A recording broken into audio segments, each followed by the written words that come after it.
What did the Maxwell say to the Haswell? Max power.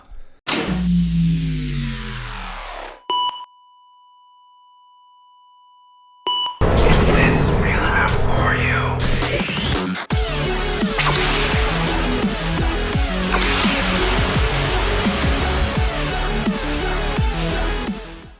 Welcome back to Tech City. This is Branizy coming back to you guys today with a review of the Intel Pentium G3220. Now this is a $60 CPU from Intel. It's basically a cut down version of their more expensive CPUs, and it features a dual core CPU with Intel HD graphics and also a clock speed of 3 GHz. Now something important to remember about this CPU as well, it does have no hyperthreading and it does have some important instruction sets disabled, and I'll get onto that later in the conclusion. However, one thing and the most interesting thing that you guys wanted to see was how does this Pentium fare with the 750 Ti?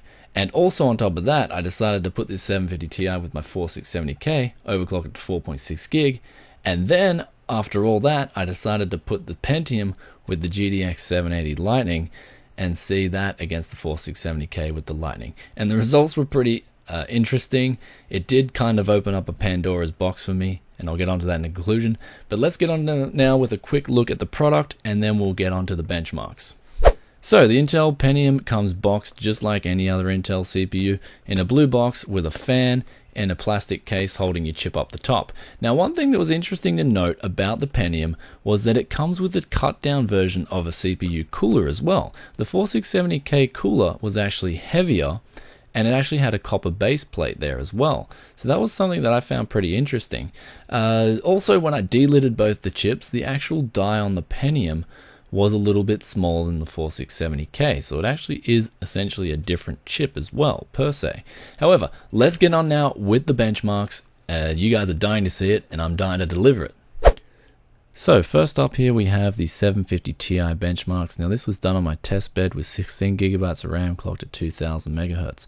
Now the 4670K was clocked at 4.6 gig and the Encore ratio was clocked at 4.1 gig. The G3220 was clocked at 3 gigs. However, I did stop the Encore down to 2.9 gigs. And with anyone with a Pentium, I highly recommend doing this as it will yield you extra FPS. I managed to get an extra 6% FPS on CPU bound games by doing this tweak alone. So it is important to do this tweak, and you manually have to do it in your BIOS. However, with that being said, we look at the average frame rates here. Crysis 3 at Ultra at 1080p. The 4670K scored 24.72 versus the Pentium, which scored 24.28. The minimum and the maximums were virtually the same. There was no difference there. So pretty much when a 750 Ti for Crysis 3, it makes no difference if you have a Pentium or for a 4670K beast overclock. Moving on to Battlefield 4, 750 Ti 1080p Ultra. Again, we have the same thing happening here, 71.28 average FPS versus 70.44, with the minimum and maximums being virtually identical again. We move across to Skyrim, however, this is the one game Ultra 1080p where the 4670K pulled ahead by a long shot. It was 123.12 versus 89.96, and the minimum and the maximums also were significantly better on the 4670K. This was just with the 750 Ti as well.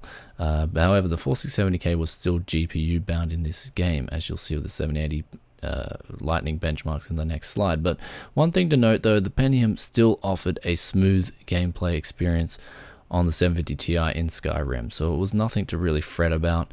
When we move across now to Arma 3 Ultra 750 Ti at 1080p, we have here 36.38 on the 4670K versus 36.32. So the minimum and the maximums were virtually the same.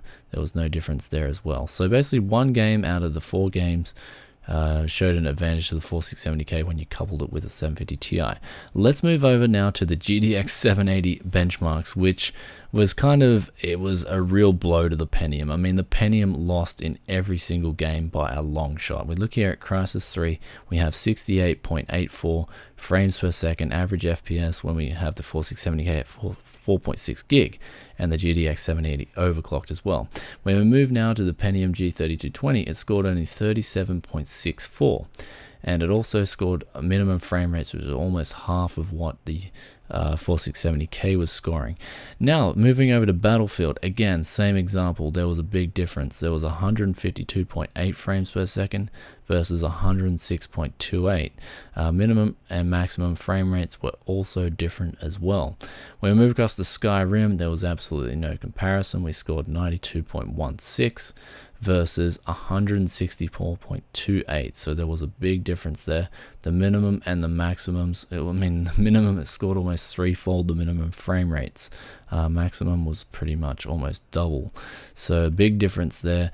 And also Arma 3 Ultra 1080p, when we had the Lightning in there, the 4670K managed to get 80.84 FPS versus the Pentium G3220, which only got 45.32. Minimum and maximums were pretty much the same in scale in relation to how far the Pentium 4670K pulled ahead of the Pentium.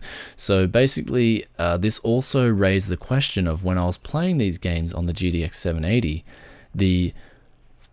basically the 750 Ti felt better than a GTX 780 did on the Pentium, and that's something I'll talk about in the conclusion. So let's move over now to the conclusion. So the verdict is in, and man, is there a lot to talk about. But basically the most important thing first, and that is that the Pentium 3220, a $60 CPU, when put with a 750 Ti, gives one satisfactory gaming experience at 1080p. Man, was I impressed, especially with the power consumption. When you put these two together, in Unigine Valley, I was literally pulling 150 watts on the Mini ITX rig. In games, it would use even less. I imagine probably like 120 watts. So to have such efficiency at your disposal was damn impressive. So that's one thing I will say about both these. They work really well together.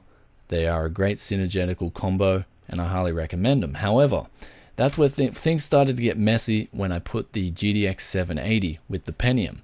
Honestly, I mean, as you guys saw in the benchmarks, the 4670K destroyed the Pentium when it was coupled with the 780 Lightning. And it was actually such a weird experience for me that if I had the choice, if I'm going to tell you guys straight out, if I had a 3220 and money was no object, I mean, just a hypothetical situation, money was no object, and I could choose a 750 Ti or a GTX 780 to couple with the Pentium, I would choose the 750 Ti. It gave a smoother gaming experience when coupled with the Pentium than did the 780 when coupled with the Pentium. That was eye-opening for me. It kind of reiterated the importance of a CPU in a gaming rig. I mean, I guess there's been this thing that the CPU is not important in a gaming rig, but I'm here to tell you guys right now, when I did that 780 with the Pentium, which was a ridiculous bottlenecking experiment, it just proved to me how important the CPU is in a gaming rig. So I can't stress that enough. Always couple the right CPU with the right GPU. So if you're spending, X amount of dollars on a GPU, then spend, a similar amount and get a decent CPU for that GPU. However, this $60 budget CPU, when coupled with a budget graphics card, performed really well. And that's something that I wanted to test for, and it did it really well. Also, I wanted to talk about, one thing I wanted to talk to you guys about was the motherboard. I am kicking myself in hindsight on the teeth, because for an extra $25, I could have got the Z87N from Gigabyte over my H81M ITX motherboard, and man, it's a lot better of a motherboard. It's got wireless on board, it's got a lot more phases on board, way better support for overclocking, and then I could have spent an extra $20 and got a G3258, which is an overclockable Pentium. So I'm kind of like, damn, why didn't I just spend an extra $45 and have much better motherboard and have an overclockable Pentium to play with? So that's something I'm sort of regretting. However, if you're going to get this, especially if you're going to get a 750 Ti, then make sure you get a decent motherboard. I'd say like a H81M from Gigabyte that actually isn't going to overheat, because the motherboard that I got, the ASRock H81M, the heatsink got really hot, and honestly, I would not be comfortable running that thing on a everyday gaming rig. So that's something about the ASRock H81M that I had to get off my chest. Now, something else that I will quickly talk about with this CPU is that by itself, with even the ASRock H81M motherboard, it makes an excellent CPU for a home theater PC. This is the current configuration I have with my PC downstairs, the Mini ITX rig. It's basically a motherboard, 4 GB of RAM, and this CPU. And this CPU does absolutely fine at running movies at 1080p, checking emails, browsing the internet, and it all does it while it's only using literally, I think, about 50 watts from the wall. So very impressive. If you guys are looking to get this chip for a home theater PC, especially a 1080p home theater PC, then I can thoroughly recommend this processor. The last thing I want to talk to you guys about was the Sith case that I had come through. I will review that soon, and it wasn't impressive. The graphics card didn't fit. The power supply that came with it was absolute junk. I mean, it's rated at 300 watt, and it cut off running this, and that has the potential to damage not just the power supply, has the potential to damage every component in your rig. So that's something that was really scary.